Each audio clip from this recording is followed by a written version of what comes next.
And I turned to my husband and I said, I cannot do this anymore. One of our very close friends during COVID was intubated. He was in the hospital. We weren't sure if he was going to survive. And I said to my husband, I cannot do this.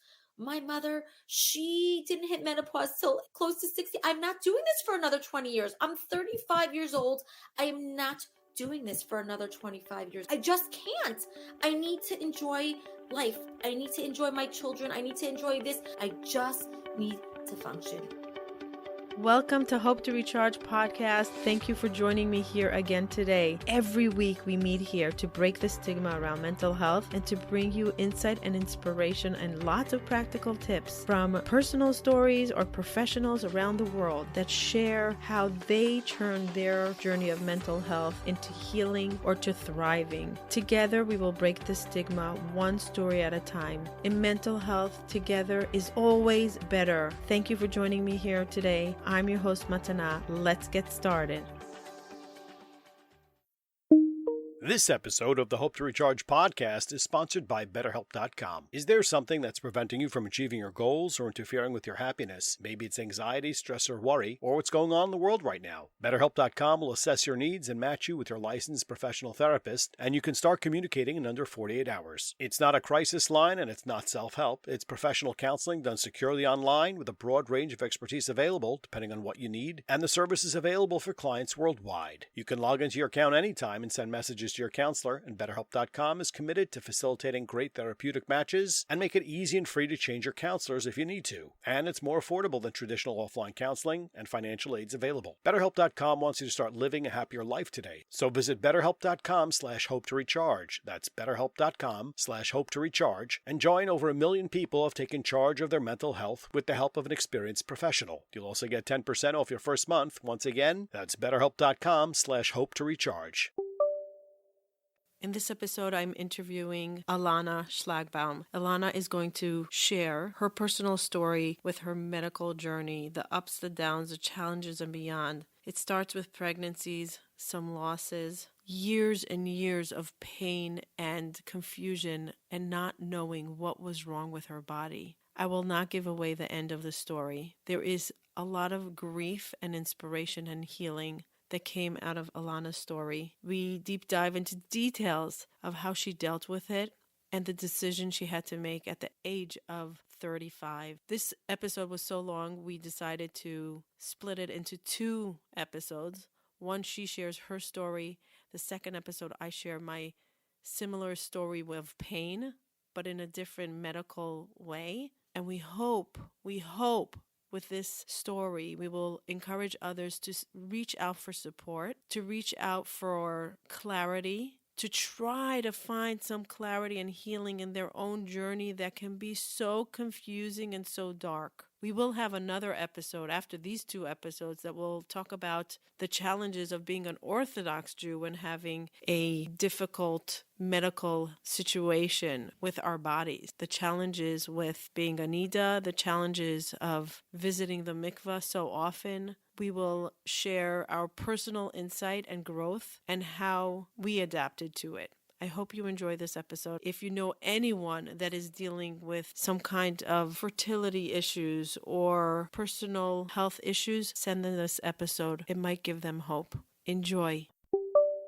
Hello, everyone. Thank you for joining me here again today. Today's a unique episode. Today, my voice is shaking. Today, I'm excited. Today, I'm going to be sharing a lot of something that I've never shared publicly before. I was just telling our lovely guest how I'm so grateful that she is allowing me this space to do it with someone else that's not a therapist, that's not a psychoanalyst, that's not a psychiatrist, not an OBGYN, not a doctor, not a spiritual guru, but someone that went through the same type of pain and that understands where I was. I'm going to introduce her first, Alana Shlagbaum. How did I find Alana? I was in carpool waiting for my son to come out of late night learning. What do you do when you're waiting in a parking lot?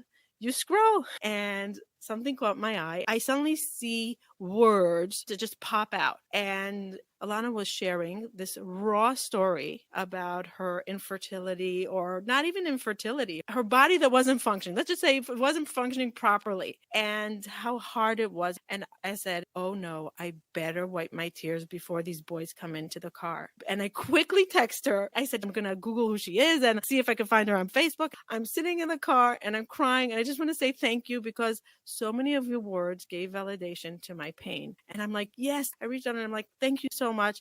Can we do a podcast? Can we talk about this? Because if we're experiencing similar pain, how many more women are going through the same journey, but differently, the same kind of pain, the same adversity, but different, because everybody has their own backgrounds and their own timing and things that come in the way of our diversity. So Alana, thank you for joining me here. Thank you so much for having me. I've actually never shared my story out loud in any kind of platform.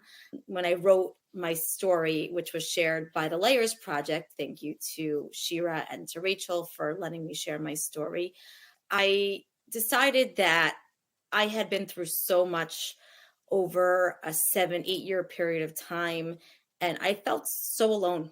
I felt like there was nobody out there who understood my pain. I had no one to turn to. I had nobody who I could find who experienced what I had experienced. And as much as my inner circle knew what was going on to some extent, nobody understood, because nobody was living what I was living with.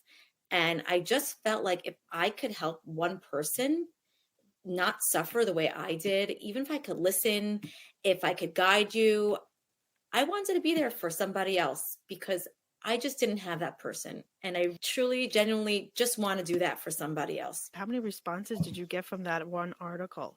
I got a bunch. I got a lot of responses on the actual article, thanking me for putting myself out there, saying, wow, I didn't know that, or I've been through X, Y, and Z. Actually, some people had written that at the end, when they finally figured out what was going on, oh, I have this and I live that. And I'm like, wow, I never even knew. I didn't know anyone who had this condition or things like that. And then there was someone who said, I'm going through a really difficult time right now. I'm having something next week. I'm having a procedure and I'm sitting here crying. And thank you so much. Something as small as that. Literally the day I put it out, I was like, I'm so happy. And I said, you'll be okay. I promise. It takes time to get there, but you'll get there. You'll see. I know it's hard to hear when you've lived something, and I'm sure as you'll share later, we know that there is light at the end of the tunnel, and we have to find it. You have to get there. Yeah. But it's okay to be in pain. It's normal. It's healthy. Nobody should be in pain alone, though. That's first and foremost. When I was in therapy for my episode that I'm going to share later, I was trying to figure out why my depression relapsed. I went through a whole healing of depression and I was on a high. And then I found out my condition. I don't want to give the whole story away now. And I literally found myself on the internet every single night, just scrolling and scrolling. And I lived in Florida at the time and I have no one to talk to. My OBGYN is in New York. I don't even know if he's going to be able to treat me. And I started calling organizations to just give me clarity. I was looking for clarity. I was looking to understand what my mind couldn't comprehend. Like, how does this happen? And that loneliness is what took me to the pits of a hell of depression. Nobody should be there. And sometimes when we just have somebody else and say, okay, this is what happened. This is what you're going through. And they just guide you a little bit through the emotional tornado that you're going through and what's about to happen to your body. There's a little bit more comfort, but not knowing and being so alone was what led me to my next depression. Thank God I knew how to get out of depression because I've gone through it already. So I quickly leaned on that. But I was able to pinpoint and I say, I feel alone. I don't understand. This is what's going on. Yeah. And so what you did by sharing it, you gifted a sense of I'm not alone. I really hope so, because I don't wish it upon anyone. And I know we each have our own struggles, and it doesn't matter what you're going through, if it's something medically, if it's something mental health wise. Every single person, their suffering is something, and it's traumatic, and they need help, and everyone needs a person. They need a support system. They need a family. And if not everyone has that, it's a gift to have a family who supports you and friends that support you and a workplace environment. Not everyone does that. It can really send you off the deep end in a way when you go through something traumatic, because nobody else knows what you're going through. And your pain is your pain exclusively. And someone else might have had a hardship here or there, but every instance is different and you can't judge until you're in someone else's shoes. And one thing that I kept saying is, you just don't know what are happening in other people's lives. We see now in an Instagram age where everything is rosy and everything is smiles and you really don't know what people are suffering. And the same way, when I went to work every day, I had a smile on my face. I'm a teacher. I teach little children. I had to. So many people came to me and said, oh my goodness, I never would have guessed. I never knew. Because you know what? I had to compartmentalize. I don't have a choice. I needed to work, but I also was going through this traumatic experience where very few people knew what was going on. And it was actually something that affected me 24 hours a day, 7 days a week. I couldn't say, oh, I'm at work now, it's going to stop. It would come and it would go when it felt like. So I really had to be prepared to deal with it wherever and whenever I was anywhere. And that was really challenging. I just want to give you a heads up that not everybody will know all the terminology about what we speak about. If we speak of any Jewish tradition or something like that, let's break it down. You got it. So let's go down your story. Let's welcome the audience and bring them into this. We gave them a little bit of the painful background of the emotional roller coaster. So let's give them what really happened. So I'm going to take you back. Now it's going to be about 10 years ago. I had my first daughter and I had a textbook pregnancy. I went to minimal doctor's appointments. The only thing that kind of threw us for a loop was she was born 2.5 weeks early and she was in the NICU for a few days. But once she came home, thank God, she was a pretty healthy baby. Everything was great. And about when she was 1.5 years, my husband and I said, okay, I think it's time. Maybe we want to have another one. I got pregnant pretty easily with my first one. I would say 3-4 months. And that was definitely not very long. How old were you at that age? I was 25 when I had my first child. So I was probably 26 and a half, about 27. Okay. So I said, okay, I'll go off my birth control and I'll give it a shot.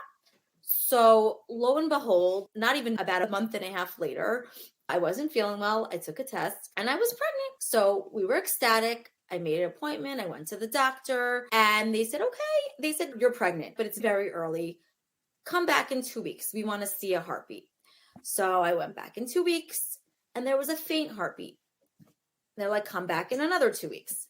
I went back 2 weeks later and there was no heartbeat. And the doctor said, I'm really sorry, you had a miscarriage. I was in shock. This is something that happens to people you hear about. It doesn't happen to you. I didn't know how to process, but she said you could have a procedure in the doctor's office or you can let it go naturally. And I was like, there's no way I could do that on its own, not knowing when it was going to come. I decided to have a DNC, they called it, in the doctor's office. That procedure in itself, I remember, was traumatic because I was half asleep and half awake and I felt kind of pain. They wouldn't let my husband in the room with me. All I remember is waking up feeling very awkward and remembering weird things about that. I got over it. Obviously it was hard, but it was my first one and everyone said, you're young, you'll get pregnant again. Don't worry. You have a beautiful daughter. And I said, okay. And I kept going. But after that time, I couldn't get pregnant. I kept trying. And I kept trying, and month after month, I would get my period and I would start bleeding over and over. And I called my doctor and she said, oh, you're fine. Keep going. Don't worry. At one point, she said, okay, you can try to take some Clomid. It might help with the ovulation. Tried some Clomid. At this point, I'm like way past a year of trying to have another baby. And everyone's, oh, when you have a miscarriage, you're so fertile. You'll get pregnant right away. Don't worry. And I kept having this feeling that something with that procedure, something was just not right. I just kept questioning what happened, but I just kept going on. And it got to a point, it was probably about 1.5 years later, and I still wasn't pregnant. And I said to my husband, I think it's time. I think I need to go see a specialist. So I finally make an appointment. I go see a specialist and he does a bunch of tests. He tests my husband, he tests me. And lo and behold, I have polycystic ovaries, which mean that you have spots on your ovaries and you also don't ovulate as well, which no one had ever told me before. But they said that's why I was having trouble getting pregnant. So I had gone to a reproductive endocrinologist and they took blood and they said, oh, we're going to help you. So one day I go to the doctor and there's a new doctor there. And all of a sudden she says to me, oh, I want to try intrauterine insemination, which I think it's called IUI for short. But she didn't explain to me why I needed that or how it was going to help me. And I just felt very confused. So when I called the doctor's office to schedule my next appointment, I said to them, when is my doctor coming back? They said, why? What's the problem? I said, I don't know. I'm not so sure I understood what the other doctor said. I just really want to see my doctor. They said, there's another doctor in that practice. I really think you're going to like him. Why don't you see him next time? So I went and I saw him, and happens to be that doctor was a rabbi. So the first time I saw that on the internet, I said, I'm not going to see a rabbi. He can't be my doctor. Rabbi, that's a doctor. A rabbi, that's a doctor. OBGYN. Yeah. And his specialty is reproductive endocrinology. I went, I said, okay, I really didn't like this other doctor. I said, okay, I'll try. So I went and he said, I don't know what the other person told you. I don't see this. You're young. You're healthy. I want to send you for one test. Let them go clean out your tubes.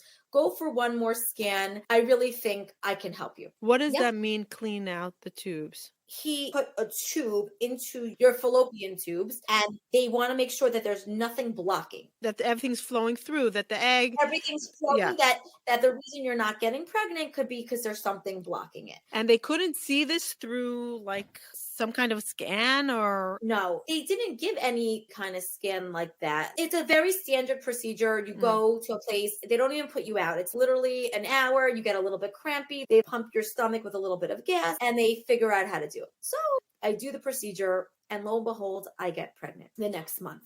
At this practice, you go back every week for the first 8 to 10 weeks. And then they'll discharge you and send you back to your regular OBGYN. And at about 15 weeks, I started to bleed and I started to panic. And I was like, what's going on? Am I having another miscarriage?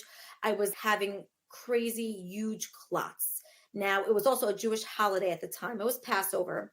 So I couldn't go into the actual doctors at the time. I had to wait till after the holiday ended when I can go back into the doctor. So you stayed at home? At home. You weren't afraid of hemorrhaging? I was, but we had some family doctors who stopped by and everyone felt that you could wait 24 hours and I would be okay. So when I went to the doctor the next morning, they told me I had something called placenta previa, where the placenta is blocking your opening and sometimes that's bleeding. Now, many people have healthy pregnancies with placenta previa. It happened to have been that I was releasing these very heavy clots, which is really interesting because as my story progresses, you're going to see the clotting come back again. Basically, she said, you can go to work, just be careful. And about 2 days later, I was releasing these crazy, crazy clots. And I go back to the doctor and he said, that's it. You need to be on bed rest. It's not safe. You have to stay home. So I stayed home. I was just about 16 and a half weeks. I had just gone for my 16 and a half week blood work. I had gone for my ultrasound when the next morning, all of a sudden, like this gush. And I called the doctor and they said, come in the next morning. And when I got there, they told me that my water broke at 17 weeks.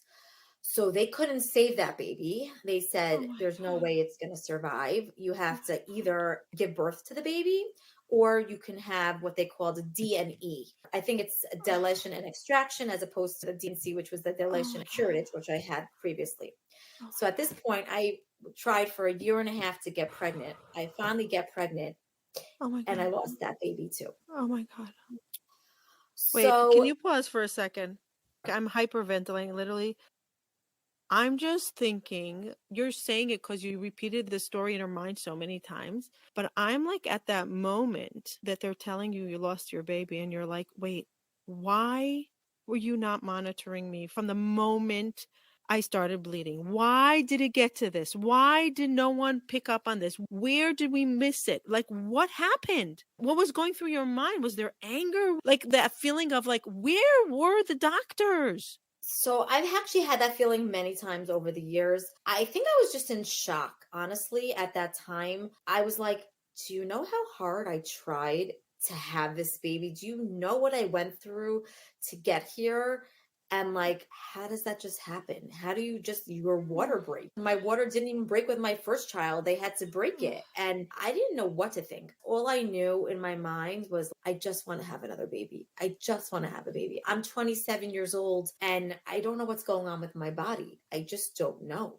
So thankfully, due to my support system, work in a school, and I actually had to tell people because people had found out I was pregnant. I was 17 weeks and I had just shared that I was pregnant. So I kind of had to go through the motions. And because I had shared my pregnancy with people stepped up and people came to me and they said, I want you to know I lost a baby and I went through this and I went through this. And that really helped. It really helped me at the time because as much as you hear these stories, these were people I knew. These were people who got past it, people who moved on, were able to have more children. So at the time, it gave me enough comfort to know, okay, you're not giving up. You got to keep going. And I called my doctor, my reproductive endocrinologist at the time, because I wasn't seeing him anymore. And I said, you're not going to believe it. This is what happened. And he said, I need you to wait. You need to give your body 3 months time to heal. So I waited a month. And I was so antsy. I was like, I got to get back in there. I got to do this. You weren't afraid of losing another one? You didn't have the trauma of saying, you know what, I'm not ready for loss again. I need to heal. I don't trust in my body yet. And I don't know if my mental state can hold another loss if that's what's going to happen, because it just got worse. The first one was much, the second one was like drama. Right. How did you have that courage? I did have that. But at the same time, I was being pushed by my mom, my sister, everyone. My inner circle was like, you're okay. You're going to do this. You're young. You got to go. And at that point, I was just like, I got to keep trying. I don't know what got me to that point, but I went back to the doctor and I did get pregnant 3 months later. Then I did insist on, my doctor saw me every week for the first 16 weeks. And then she said, Alana, I think you're ready to go back to the once a month checkup. She said, I think you're there. So you got pregnant right away after trying? After 2 more months. So you waited, like the doctor said? Yes, I waited. I lost the baby. It was April and I got pregnant in July. And then you said, I'm going to try. And right away you got pregnant. It took 2 months. But the second month, I was able to get pregnant. The whole pregnancy, I was on eggshells. And I kept saying, oh, I'm going to go early. I was early with my daughter. But my second daughter did not come early. They actually induced me because I begged them. I was like, I'm so scared. I need to have this baby already. So regular pregnancy. Everything went smoothly. No bleeding, no spotting. Your numbers were great. Regular. The only thing that I had was that my iron was very low. So I had to go for iron infusions, which didn't really cooperate with me. I had a little bit of allergic reaction to them. So I had to stop, but they felt like my iron was high enough. So that was traumatic too, because they poke you and they prod you and you go to the hospital thinking they know how to draw blood, but they don't. And I ended up with all these black and blue marks all over my arm, but I got through it. And I was literally in the delivery room. My husband called my mom because he almost collapsed and he's like, I need help. And she came, and as she and the doctor are chatting away, I see the doctor make this weird face and I like panicked. I'm like, what's wrong? Oh my God. And apparently she didn't tell me till after the fact, but basically the cord was wrapped around the baby's neck. And she had 2 choices. She could either cut the cord or she could swing it. Right. And she tried to swing it. And I think the whole thing exploded in half. I didn't see it. All I saw was the doctor make this crazy face. And I was like, no, you didn't. I've been through enough. Right. Thank God, a million times. My daughter was born healthy. We named her Gabriela Bracha because she was such a blessing to us. Wow. And we felt like I prayed and I prayed and I prayed. And I finally got the blessing that I was waiting for. But I got to be honest, when she was born, I started having major anxiety, which I did not realize for years after, which came out much, much later. Because of all the trauma that I was through, I was so nervous that something was going to happen to her and that I wouldn't be able to take care of her, or something was going to happen to me. That was very stressful for me. And then the story continues. About 6 months after she was born, I took birth control. You're like, okay, we have to let the family just be a family. Let's not be working on saving lives. Right. Yes. I needed to learn how to cope. Right. So I went on my birth control, which I had been on with my older daughter before I had tried to get pregnant. In between, I never had any problems. And I started spotting. I started bleeding every single month through the birth control. I called the doctor. They switched my birth control. I would call every month. I'm bleeding again. You're fine. You're fine. You're fine. You're fine. Birth control to birth control. Nothing. Don't worry about it. Don't worry about it. Finally, I called the reproductive endocrinologist again and I said, I'm having this bleeding issue. Do you think you could help me? So the doctor said, why don't you come in? I'm going to do a test. They call it a hysteroscopy. It's basically where they put you under anesthesia and they put a camera in your uterus so they can see inside to see if there's something that they're missing on an ultrasound.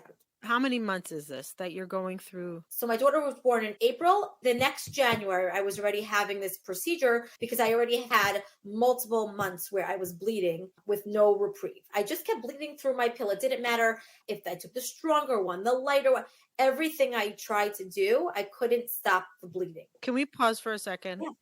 And just to explain for people that don't understand, why would you care if you're bleeding? It's not the end of the world. Like a lot of people spot and bleed through their birth control. So by Orthodox families, one of the things is that when a woman bleeds, when she has her cycle, it's a physical separation time between her and her husband. It's called the nida. The woman is a nida, it's the nida time, and it can feel very lonely. So there's something very special because after a cycle, we have this renewal. It's usually 2 weeks later. You have your 2 weeks of your own private time when you're moody and you need your space, which it could be a blessing. Yeah. I often speak to non-Jewish people and they're like, wow, what a blessing. And I'm like, I wish I saw it that way. I never felt like it was a blessing for me. Yeah, it's not so easy. I never experienced the blessing part, but I did it because that's what we did in our family, right? So when you're telling this story, I have a pit in my stomach because I remember the month after month after month, and you're just like, enough. I just want to be on a normal relationship with my husband that I don't have to worry, now another 2 weeks. And I don't know when it's going to end because then the cycle, if there's bleeding and then the cycle comes, so it can be a month and then the next month. And so you're a nida for so long, and then you're afraid to go to the mikvah, to the holy water, to get pure because maybe next morning or the moment you come out. Once I came out and I started bleeding, and you're at despair to the emotion. Forget about the whole hormonal roller coaster, which we can get through birth control. This loneliness and this separation is an extra stress. I just wanted to give perspective to people that don't understand. Why is she running to the doctor? So big deal. She's spotting. It's a big deal by us. Yeah. And honestly, it started as spotting, and years later, it ended up being major clotting. I was passing clots everywhere I went. So it started only as a spotting. And when the doctor, in the end, they told me, okay, you have something called dysfunctional uterine bleeding. We can't tell you why.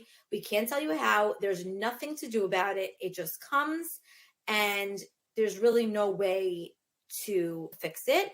You'll be okay. Just keep doing what you're doing. You're healthy. You don't have to worry. Again, this is a doctor I had all the respect in the world for. I think he is amazing. He helped me.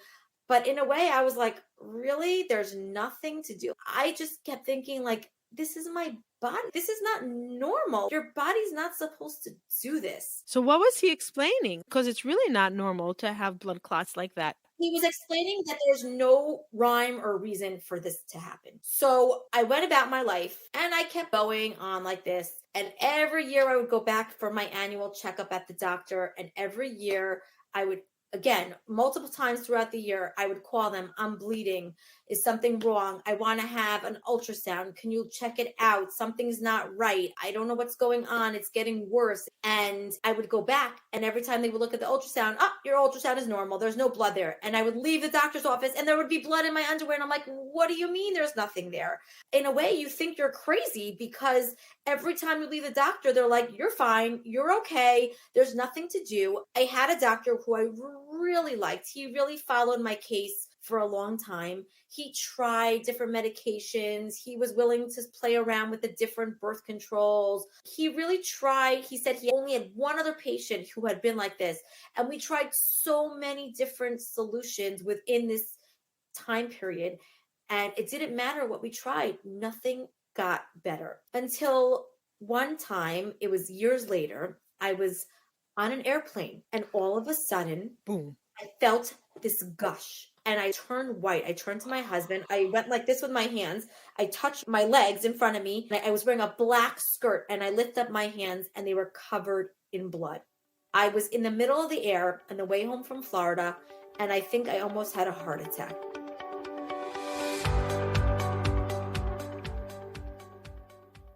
Do you sometimes feel stuck? Do you wish you can be somewhere else? Do you have a vision of where you want to get to, but you just don't know what the first step to take in order to get to that life that you're dreaming of? Many people ask me, what did I do in order to create this wellness that I'm living in? How did I shift from deep depression, from extreme anxiety to a thriving life, to a productive life, to a life full of joy? I put many things into practice, and it's every single day. Many of you know that it's gratitude, a healthy mindset, boundaries, self-love, and one of the most important things that many people don't speak about, forgiveness. Self-forgiveness and forgiveness to others. Essential for healing. If you want to work one-on-one with me in order to move forward towards that dream life that you have a vision of, click the link below in the show notes. It's a custom-made program for you, one-on-one with me. We will develop a concrete program that you can implement in your life so you can create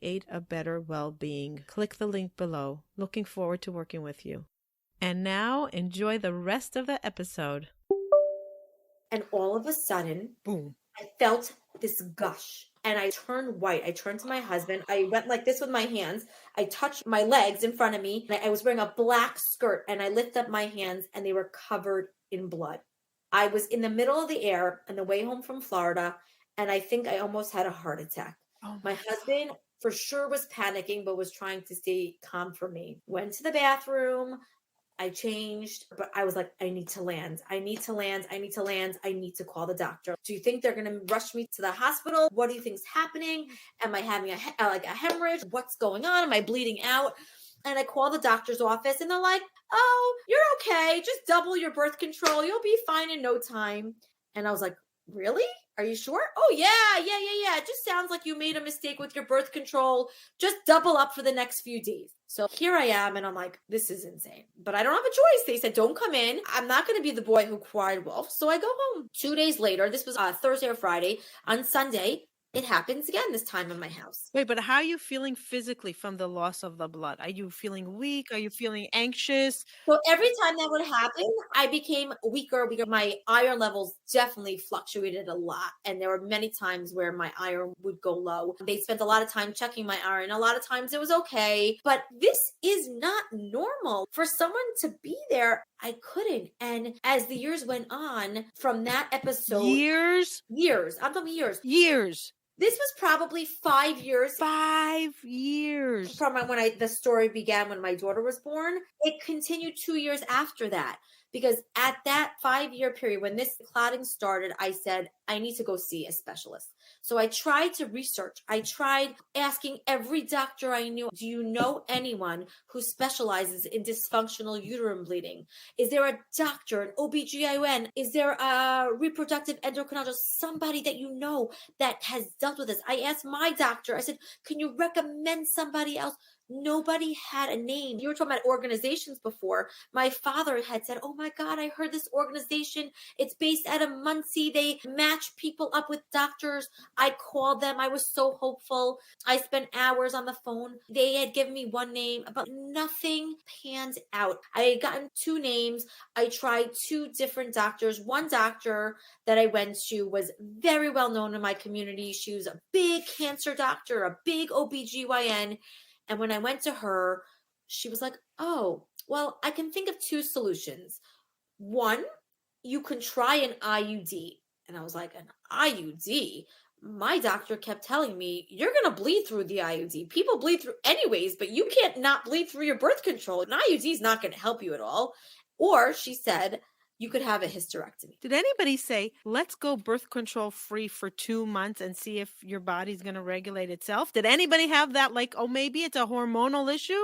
Nobody did that. But it's interesting you said that, because at one point I gave up and I said, I'm just bleeding through my birth control. What the heck? I'm going to go off. Exactly. So what's the point? Guess what? I ended up getting pregnant. Oh my God. I had my son. Wait. In the middle, I missed that part. I'm sorry. I skipped around. So at about year 3, I said, I'm going off birth control. What's the point? I'm bleeding through it anyways. I'm not going to get pregnant by myself. I couldn't get pregnant with my daughter. Right. I said, what's the difference? I'm just going to go off birth control for a little bit. I want to see what's going to happen. And balance out my body and see what my body naturally is. Exactly. I want to see if it's going to make a difference. Yeah. I want to see if I'm going to bleed anyways, not on the birth control. I want to see it. And lo and behold, I started feeling really sick.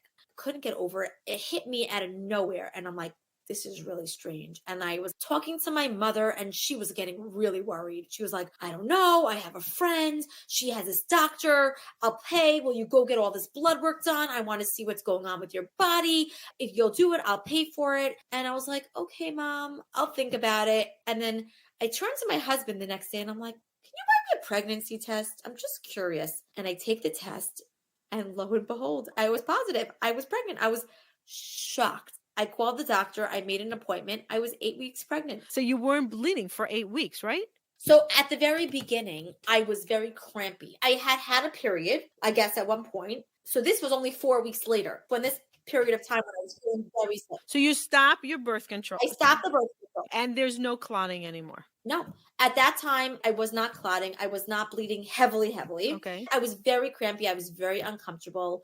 I actually remember I was at a funeral. My great uncle passed away. I remember sitting in the front row and just feeling pain and not feeling well. And I'm like, this is so strange. Am I going to have an episode here? Like, what's going on? And I kind of ignored it because I was in the middle of this event. And 2 weeks later, I ended up taking the pregnancy test and I was pregnant. I could not believe it. I was floored. The doctors were floored. They didn't know what to expect either. And I had this miracle. Easy pregnancy, no clot, no bleeding? No, nothing. Thank God. I was petrified with him as well.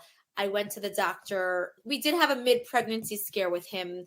They had found this choroid plexus cyst on his brain at 20 weeks when they told me it was a boy. And they didn't know if it was related to trisomy 13. There was all these different genetic testing that had to be done. So for 2 weeks, my husband and I could not sleep because we just didn't know what to expect. And even seeing a genetic counselor who, by the way, when I saw her, said to me, oh, hey, I have the results of that baby that you lost. Do you want to know what the sex of the baby was? And I was like, wow, my God. I'm reliving that trauma all over again. Thank God 1,001 times. We had a lot of ultrasounds. The cyst went away. My son was born. He was healthy. It was a normal delivery. It was very emotional because 3 days after he was born, my grandfather passed away. Oh, so you got his name. So his bris was during the Shiva. And he got my grandfather's name and my uncle's name, the one who passed away while also sitting there.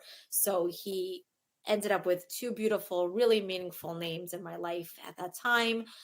So that was a little bit of craziness in the middle. But after I gave birth to him and I had to get back to life as normal, I went back on the birth control and I was right back at square one again.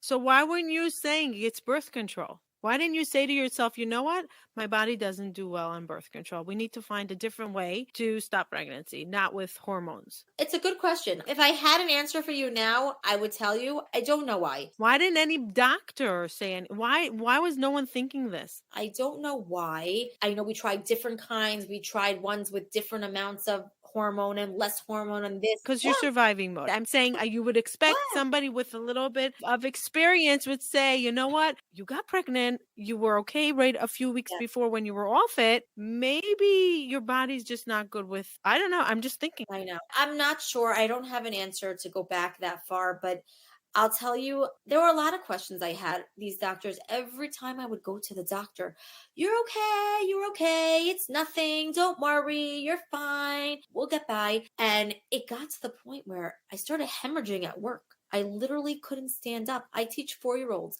I was standing outside in the carpool line and I would feel these gushes. And it was random and you never knew when it would be. I was literally in the bathroom at school one day and literally on the floor. It ejected. I was mortified. I didn't know what to do with myself. And I said, this is crazy. And I was like, I have to find a specialist. I need to go to a different doctor. So I went and I searched and I tried. And at one point, right before COVID shut down the world, I had gone to see a different doctor in a different neighborhood in New York, not in New Jersey where I live. And the doctor said, I got this. I'm going to help you. I could do this.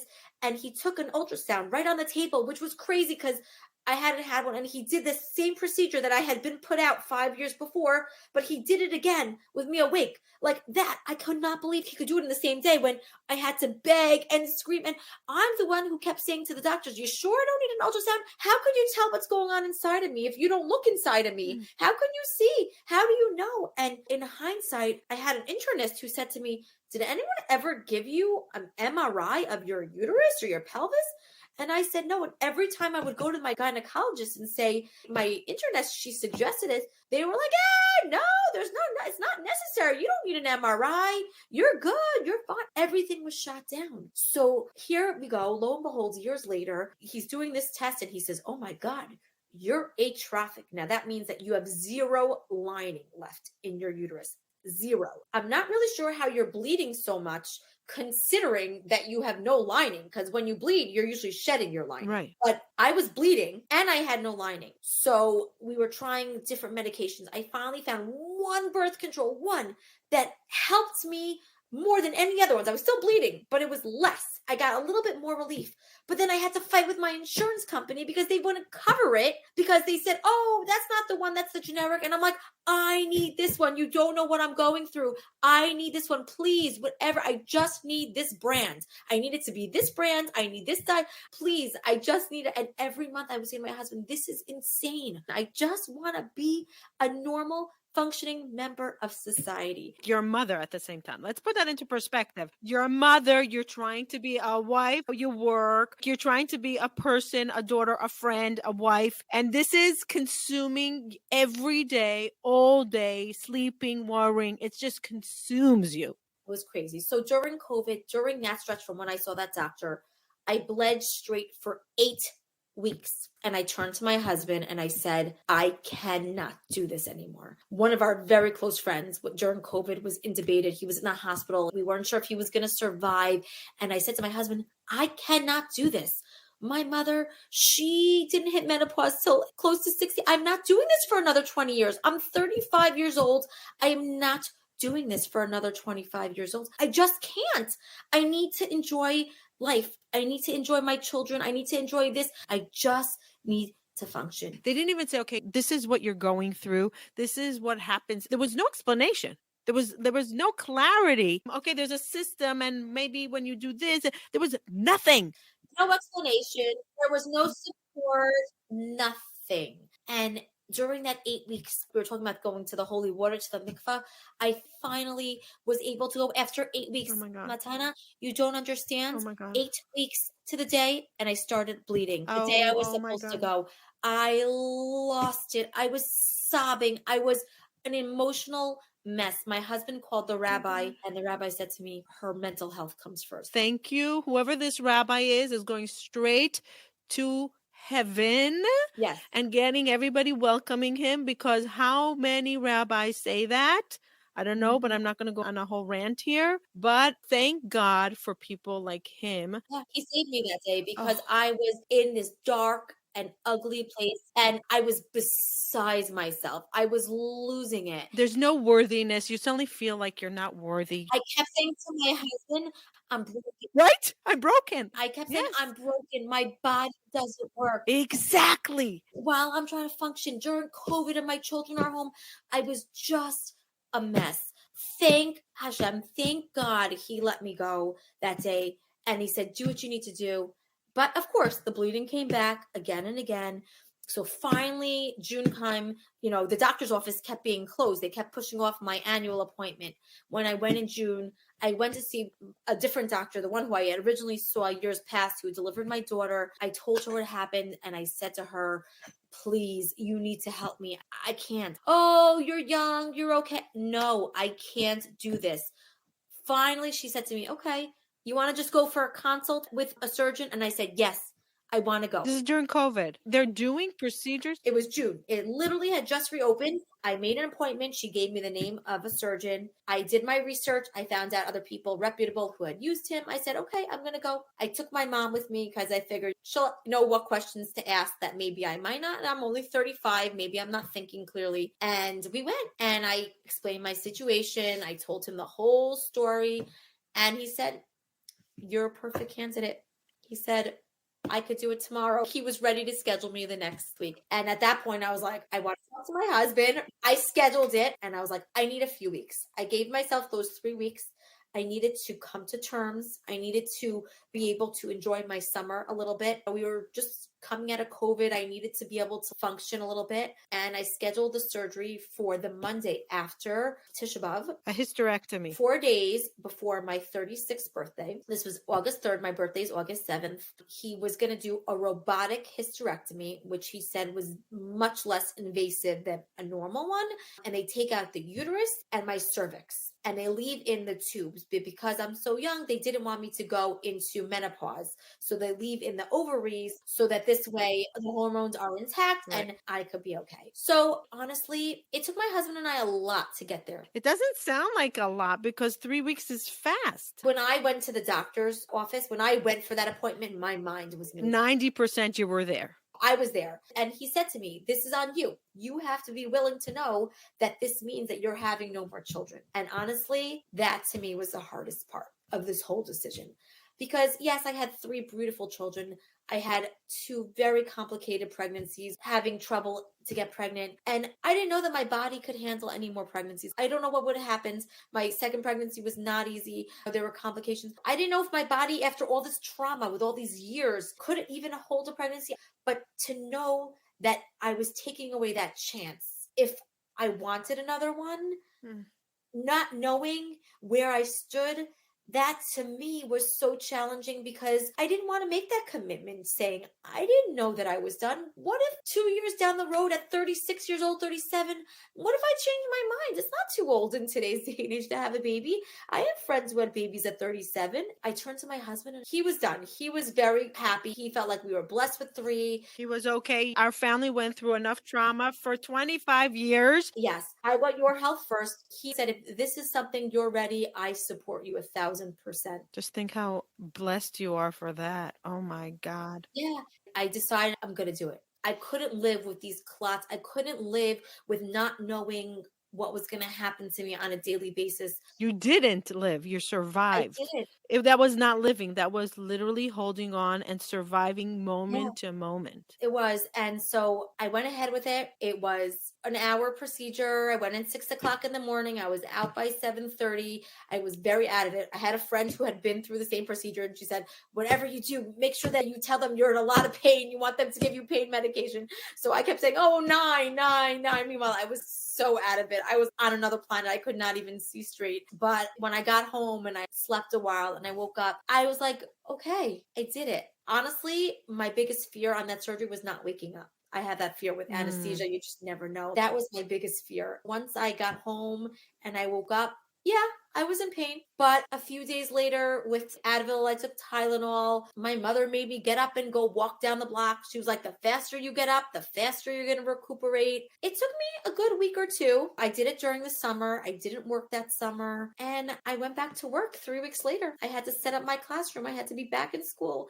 My co-teacher wasn't even starting the year. She had a family emergency. So I had to start the year by myself in a new classroom with brand new students starting September 1st. And I did it and it was hard. And September was hard. But you know what? Looking back, once I hit that 6-month mark, I felt like a new person. What happens at 6 months? Just my body, my energy was back. I was really back to myself. And you know what? To not bleed. No bleeding. No bleeding. Not live in fear. Do I need a pad? Is it going to bleed through? Not even after the surgery. There was no blood. There was nothing.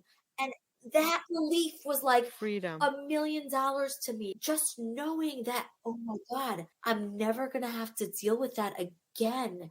And actually, when I went to my follow up with the surgeon after 2 weeks, he had said that they had tested the uterus after it was out. And they had discovered that I had a condition called adenomyosis of the uterus, which actually causes the cramping and the bleeding and a lot of the symptoms that I was having. Now, again, there are people who live with adenomyosis. I don't know enough about it to comment, but I know in my case, he said in my specific situation, he told me it was the right move. This was the only long-term solution for me, for my body with the bleeding. Now, how long it was there, I don't know, because guess what? Nobody did an MRI. And if they had, they may have found it. But not one doctor, nobody sent me for an MRI. So nobody found it. It doesn't show up on a regular ultrasound. And trust me, I had plenty of ultrasound. So it was a relief for me. I said to my husband, I'm not crazy, you see. Nobody believed me. You believe me because you would see what was in the toilet. But trust me, I felt like every doctor thought I was nuts. I spent 7 years going to the doctor 15 times a year, literally making appointments every time. All I heard was, there's nothing to do. How could that be? I don't understand. And at the end, last April, one of the last things that broke the straw was I was on the phone with my doctor. Again, the office was closed. We were talking over the phone. And he said to me, Alana, we've tried everything. I really don't think I could help you anymore. I really think you should go see a different doctor. And I was like, you helped me for 6 years. Do you know what that feels like? And why wouldn't he send you to MRI to say, you know what? I want to know for myself. Forget about you, Alana. I want to know for my medical experience, what is this strange phenomena that's happening? I want every test done. Go to the Mayo Clinic. Why didn't anybody send you to the Mayo Clinic? Why weren't you going through some kind of a hormonal track of taking blood 3 times a week to see if your hormones are spiking? What's going on? There was nothing. Do you see how angry I am? I feel your anger because it was very devastating to know. Not that they don't believe you, but in a way, they poo-poo your symptoms. As long as you're standing and you have a heartbeat and you're walking, you're okay. But I knew I wasn't okay. I knew that what was happening to my body was not normal, and nobody should have to live with what I was living with. Nobody. And that's why I kept advocating for myself, and I kept going back and I kept going back because I knew that there was no way that this could be expected, that any female should be expected to live like this and to say that this is part of life. I'm sorry. We have all of our Organs, feminine right. things that Hashem gave us, organs that he put there for a reason, and they're miraculous and they all have different purposes. But he did not make something for you to just lose blood like I was losing on a daily basis. It just didn't make sense. And I was going crazy. I thought that I was nuts, that I was making things up. And if I learned one lesson over these 7 years is you are your best advocate. Thank you. If you don't think that you are getting the correct advice, Push. you need to go and you need to get a second opinion, a third opinion, however many opinions it takes you, because you are the only one who could help. First of all, you're the only one that's dealing with it 24/7 in your mind, in your body, in your family. Yeah. You're the one that's carrying it constantly. I often say this with psychiatry. I'm a huge advocate for top psychiatrists. I say, you're the only one that's going to have the symptoms after the bad medication. And your spouse, your kids, your family, your work, everything is going to get affected if you're on the wrong medication. Don't let them tell you, go home and call me in a week. Because that week feels like a year. And it can destroy and sometimes suicidal. So no, you scream when it's wrong. You tell, you show up, you beg, go to a different doctor, and just keep on, as you said, being your own biggest advocate, because no one else is going to show up. That's it. And I'm so grateful to my husband, and I'm grateful to my support system, my very close friends, and my mom and my sister who got me through it. I would cry and I would cry and I would call, and I just needed people to talk to because Nobody else could give me any other information, and they couldn't help me, and they just didn't know what I was going through. And I just felt so betrayed. The system. I felt betrayed by the whole system, the whole medical system. And trust me, I am a doctor goer. I go to every doctor under the sun, every checkup, every physical, every anything, because I very much believe in, if you don't go, you don't find out, and God forbid, you never know the repercussions. So I go, and I go religiously, but they really let me down. I was really let down in this situation. And had I not taken control, had I not decided on the surgery, I would still be here going through the same exact situation. And I don't wish that upon anybody. And there was no one that you can reach out, like an organization for women. There's the fertility, the Bone Olam, the A-Time. No one went through this? Right. You're the first woman? So when I had lost my babies, I had reached out a time. Someone had given me them. They were very helpful. I don't know. I didn't find one. I couldn't find anyone. I had spoke to a few clergy, some Yoat Sod, and maybe they knew anyone going through it. Maybe they had any advice, and nobody could give me the name of a doctor who had dealt with this, a doctor who knew what to do. Even the doctors I went to who claimed they knew what to do, they couldn't manage it. There was no managing it, because whatever was going on in my body had a mind of its own. It was doing what it wanted, when it wanted, and it was wreaking havoc in my body. And when I went into my surgery, my iron level was at a 10, and it's very low for people who don't know.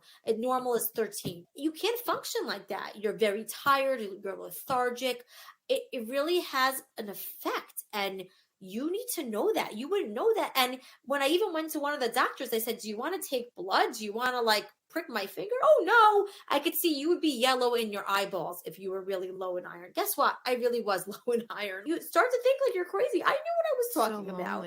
I'm so grateful that I was able to take that leap, that my husband was with me every step of the way, and that I think I'm on the other side. Am I always going to live with this trauma? Am I always going to have this experience? Do I have my losses? Do I have my years of pain?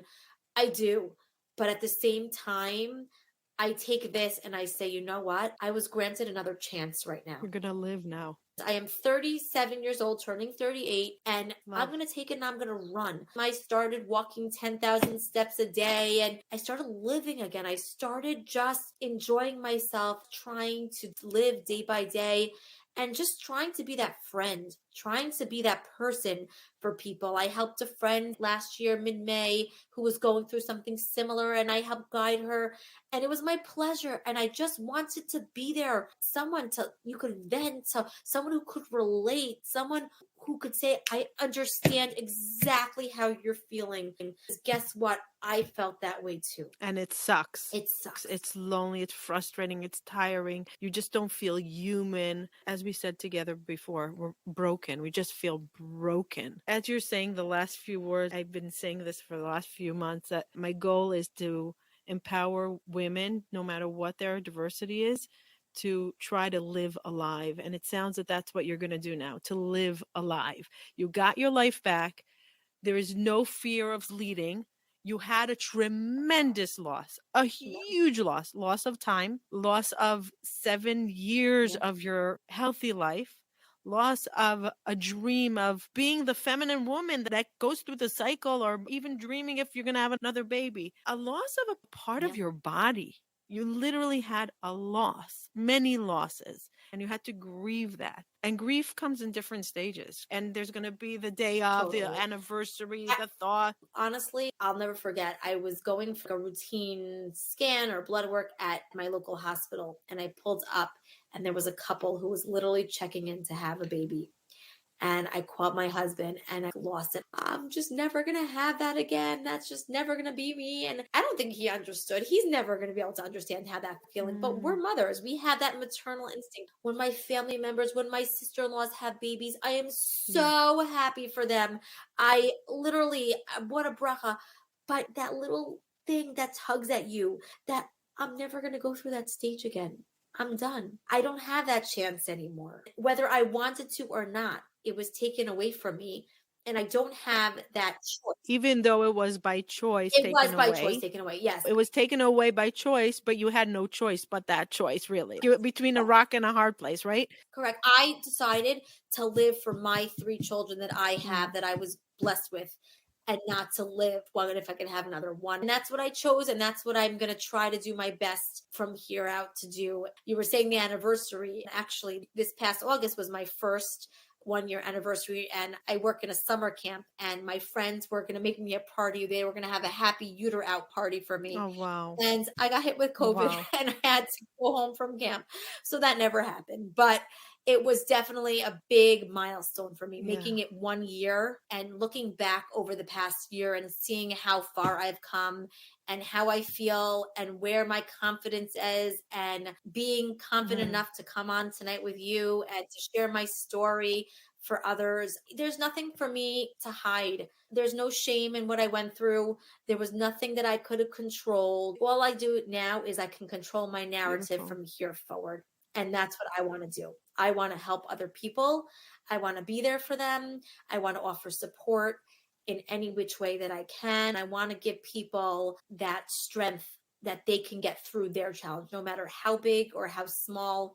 It doesn't have to be the same, but you're not alone. There are other people who are with you and have been there, and they've come out on the other side, and just hang in there. That would be my message that I would want to give. Wow. Talk about meaning. We can go through something and be very down on ourselves and stay in the victim mode, and entitled to, because hell back and forth a million times. And really, a gift to ourselves sometimes is to find meaning, because it's a way to go through as Marsha Linehan says, pain without meaning is misery. So instead of creating that misery of living it constantly, to create some kind of comfort for the loss, for the adversity, for this unbelievable pain. Now, some people might hear and say, okay, big deal. She has 3 children, so she bled a lot. There is so much that goes into bleeding and not being functioning. I don't even know how you were able to even go to school. How did you not quit? I would quit. I would say, you know what? I'm afraid to go anywhere. I don't want to go anywhere. I don't want to see people. I don't want to be caught in the middle of a street with blood all over myself. I wouldn't travel. My life would stop. I'm giving you so much kol hakavod. Kudos to you for not quitting life. You could have quit life. Yeah, there really wasn't an option for me, unfortunately. Maybe it was fortunately. I didn't have a choice, and I had to function for my children. I had to function because I had a job and I didn't have a choice. I just went on. It doesn't mean it was easy. It doesn't mean there wasn't a lot of pain, but I had to.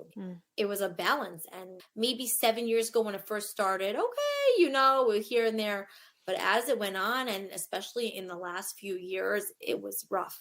It was really rough. There were embarrassing moments, and there were times that I thought I couldn't go on, that I couldn't do it anymore. But I pushed myself and I just trudged forward, and I got myself to that point to say, okay, I'm going to take control of my life. If their doctors are not helping me, then I'm going to take control. Do you have this desire to figure out what was wrong in order to prevent other women from going through it, not going through the 7 years of hell? Oh, for sure. If I knew a way to figure out what really was it, besides that terminology that they threw out at me, yeah, which is why when they actually tested the uterus and came out with an actual terminology, I was so beyond ecstatic. Oh my God, something legit. I didn't make it up. So yeah, if I could figure it out, I would 1,000% figure it out. This is the beginning of your living alive. This is the beginning of your journey. I'm sure so much will start, the clarity, the wisdom. You'll reflect back. Something's going to suddenly make sense in a few years. That's what happens with adversity when we're open to accepting it. Very often there's this clarity that comes with it, and some kind of an understanding. Sometimes it's very spiritual. Sometimes it's very spiritual. For me, it was a spiritual thing. First of all, thank you for sharing this incredible story of courage and strength, and literally not giving up and showing up and giving yourself another chance, even though there's loss. Yeah, it wasn't easy, but I'm here. I'm on the other side. And now that I'm here, I say, keep trudging. You could do it. We are going to continue this episode next week. You'll be hearing more from Alana while I share my part of my story and how I dealt with my infertility. Stay tuned for next week. And after next week, we are going to be sharing all about the challenges of a woman from the Orthodox world going through infertility. Bye till next time.